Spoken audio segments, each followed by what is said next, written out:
துரத்திக் கொண்டே சென்றதால் மிரண்டு போய் பாய்ந்த மாடு. அதே எகிரி விழுந்துருச்சு பயந்துகிட்டு. அதுதான் அங்க இருந்து வந்தது, அதுவா எகிரி விழுந்துருச்சு. பாவம், அதுக்கு என்ன ஆச்சு?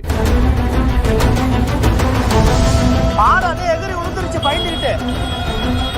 அதுதான் அங்க இருந்து வந்தது, அதுவா எகிரி விழுந்துருச்சு. ஈரோடு மாவட்டம் கருங்கல் பாளையத்தில் வாரந்தோறும் வியாழக்கிழமைகளில் மாட்டுச் சந்தை களை கட்டி நடக்கும் என்ற நிலையில் இந்த வாரம் மாட்டுச் சந்தைக்காக வாகனம் ஒன்றில் காளை மாடு ஒன்று விற்பனைக்காக ஏற்றி வரப்பட்ட நிலையில் சந்தை இருக்கும் பகுதியில் அந்த மாட்டை வண்டியில் இருந்து கீழே இறக்கும் போது அது கூட்டத்தை பார்த்து மிரண்டு ஓடி இருக்கிறது. அதனை பிடிப்பதற்காக வாகனங்களில் சிலர் சென்றிருக்கிறார்கள். வாகன ஓட்டிகளும் பயந்து கொண்டு அது வேறு எந்த வாகனத்திலும் மோதிவிடக் கூடாது என்ற வகையில் எச்சரித்துக் கொண்டே அதன் பின்னால் சென்று கொண்டிருந்தனர். தலை தெறிக்க ஓடிய மாடு காவிரி ஆற்று பாலத்தை கடந்து பள்ளிப்பாளையம் மேம்பாலத்தில் வந்தபோது திடீரென பாலத்தில் இருந்து எகிரி கீழே குதித்து விட்டது. அதன் உரிமையாளர்கள் அந்த மாட்டை பிடித்து அதனை ஆசுவாசப்படுத்தி தண்ணீர் கொடுத்து மருத்துவ உதவிக்காக அழைத்து சென்றனர். இதனால் கருங்கல் பாளையத்தில் சிறிது நேரம் பரபரப்பு